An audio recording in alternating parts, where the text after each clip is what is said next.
something to say, something to say. Hey everybody, how's it going? This is Our House 21 here, and it's time for another quick tip. Now, what you see in front of here is not the remains of an exploded Radio Shack experiment. This actually has a purpose. So let me just go ahead and dive right on in. So a few days ago, some of the guys online and I were having a discussion about connectors, and specifically about Dean's connectors, because the topic of debate was whether or not a Dean's connector here was good enough to really work for speed run configuration. And the issue is that, you know, as some of you who play with the larger class motors have seen, you know, like this guy, this is one of my new 2650 kV Mama Monster motors, and it comes with these very big, very beefy, very robust looking 6.5 millimeter bullet connectors. And if you look at the ends on the Castle, the new Castle power connectors, you got some really big meaty connectors in there too. So you look over here at the Dean's connectors, and what do you get? You get these two little blades, and these things can't possibly be as good as something like this right here, right? Well, the proof of the pudding is in the eating, as the expression says. So right now I have a little setup where I have my multimeter, and so right now I'm just going to connect these two leads together. So this is as good as it gets, metal on metal contact. Now I've got some oils for my hand on the thing, so it's not perfect. But if you look at the meter, you see I'm measuring 0.02, 0.03. If I push it down really hard, I can get probably 0.01 ohms. Okay, well, it looks like it's living off that 0.2 ohms. Oh, 0.01. Okay, we got it. All right, so if you look at, so the deal is that a bad connector is going to have a resistance in the line here. So if I look at here, which is my parallel connector that I've hooked up to run two batteries in parallel, you know, if I do a measurement, you know, towards the end of this connector here, you know, then now I'm measuring the resistance of this line. Now the wire itself should be virtually no resistance. So I'm really, the biggest resistance sources in here will be the actual connectors and soldering. So I look over here, and what am I getting? 0.02 ohms. So basically the same resistance that I was getting, you know, when I just had the two wires touching, or the two connectors leaving, touching right here. So, okay, so what's the deal then? So what that says is that this Dean's connector here, or at least this particular one that I rigged up, is a really low resistance. It should be really good, right? Well, maybe, maybe not.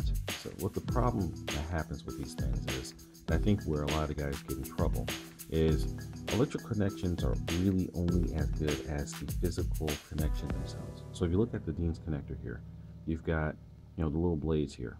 So this is the male side, and it plugs into the female side, like you see on the back of this connector right here. So you essentially have these two metal plates, which are supposed to be gold plated.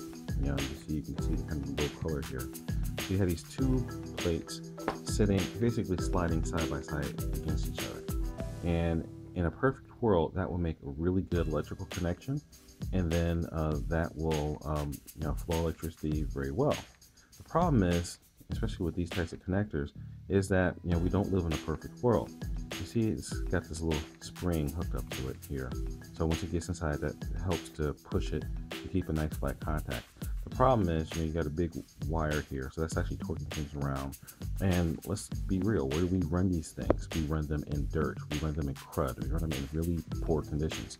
So if any dirt or anything gets down inside of this connector, again, like this, it can actually interfere with the electrical connection. It can get in the way, and that will cause a resistance. What do I mean by resistance? Well, again, like I said, from looking at the meter here, you know, the resistance is a physical measurement of how much losses or how hard the electricity has to work in order to get its way through this cable. If the cable has a high resistance, that means that you're going to be losing energy going through it. When you lose electrical energy, that turns into heat. So a lot of the guys who've done a high power, high current, high application, you know, like a 50, 100 mile-an-hour speed run, can attest that when you touch the car, you can physically feel the wires starting to get warm, because you're pushing, you know, in many cases 1 to 200 amperes, or amps is called for short, you know, which is a buttload of electrons through these connections. So where's the quick tip? All right, so really, the quick tip here is if you care about trying to get the most power from your big high power batteries down here through all your electronics, battery meter, into your motor, you need to pay extra close attention to the connectors because these things can bite you. So, so the better your connector, and what I mean by better, I mean the higher build quality, the quality of the actual soldering, because this is a big deal. Because a lot of times when guys get in trouble, it's not the connector itself, it's the solder. Because these DIN connectors are actually pretty tough to solder, because you in order to get a good solder joint, you need to have both ends tinned. That means have a little coating of solder on here which has flux in it, which is a chemical that actually makes the solder bond to the electrode here.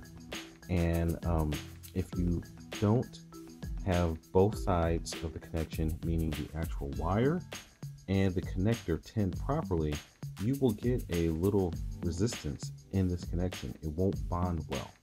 Or you might end up with even worse, what they call a cold solder joint, where the two physically aren't touching. You have this little bridge of solder connecting the two. If any of those things happen after you solder up your connection, you're going to have a resistance here. That's going to cause a lot of heat to be generated when you start pushing through a lot of current. And these things can physically melt. You've heard guys with the horror stories where their battery connectors or their power connectors have gotten so hot that you've started to smell bad things, or you physically see flames. So you don't want that. So you need to be extra careful when you wire these connectors. But also, you want to make sure that you keep the connections clean, because as I said, looking at here, you have a nice big bucket that if you don't keep this thing clean, all sorts of dirt and crud can settle down the side of there. But let's just say you just don't want to deal with this. How do you get around this at all? Well, one of the weird things about electricity is that the electrical charge has a tendency to go to the outside edge of things. And that's the whole reason why these Dean's connectors look like they do, these blade connectors. Because when electricity comes through the wire, it all ends up accumulating on the far points. So you have this nice flat plate, which is supposed to line up against another flat plate inside here. That makes a good connection and you're going with your day, right? Well, like I said, if there's any crud or anything interfering with that connection, then basically you just have a big resistor in the middle and it can cause bad things. So the way that Castle and some of the other guys with these new high current connectors are trying to get around with it is by going to something like this, where this bullet connector has a very large amount of surface area going all the way around it. So, and the whole thing is spring loaded. So when you put this male end down inside the female connector, you have a very large surface area coming in contact under pressure with a connector that in theory should block out and make it very difficult for more dirt and crud to get inside of it. So it's a pretty clever design. So I'm not completely convinced that I need to abandon my Dean's connectors yet, just because I'm cheap and the Castle connectors are kind of expensive. But technically they are a superior way to go. And there's also another reason, and this is kind of a bonus geek moment. Here I have a sample of speaker wire, and I'm kind of an audiophile, so I've got lots of different types of connectors. Just a case of an audio banana connector, which is basically just another type of plug. But if you look at the speaker wire here, you see, and if you've ever taken apart an ESC wire, you see they're all braided. And the reason that they look like that is because electrical wires, like I said, rely on the fact that electricity or the electrons flowing through something go to the outside edge. So if I can get in here and have it focus, you see that a braided wire, actually the braiding of the wire, or the inclusion of many strands of a multi-strand wire, is actually a pretty clever way of increasing the surface area inside of the wire. So you end up with you end up increasing that area, which drives down the resistance of the wire, which means that you can push more electricity, more current through the wire without getting losses. And it's also why you'll see that when you go to higher and higher current classes, the wires get thicker and thicker. Basically, you're just squeezing more and more strands inside of here. So you're running a bunch of connections in parallel, which ends up driving the resistance of that wire down lower and lower. So pulling it all together, what all this is saying is that if you care about trying to get power to the ground you really need to pay attention to some of the details. And these connections, you know, there's a detail, they're below the threshold of what a lot of people think about. But if you want to get the power to the ground and not turn it into heat, you got to pay attention to this stuff. All right, so remember, guys, like, comment, subscribe. Remember to check out the new forum, rcspeedrunhub.com. Again, that's www.rcspeedrunhub.com. So yeah, we've got, you know, Lamont from Bashers United, MCC Tookie is in there. We got a lot of guys joining up, and I'm also doing my giveaway to help promote the site.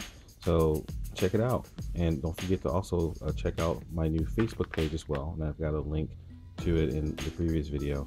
But you know, we're trying to make some big things happen here by trying to pull people together and make a resource that everybody can use to help us all move forward. So come on, be a part of the movement. But as always, remember to fly, fix, fly, break it, fix it, do it all over again. Also remember to like, comment, and subscribe. And you know, I'll see you guys next time. Our House 21 signing off. Peace.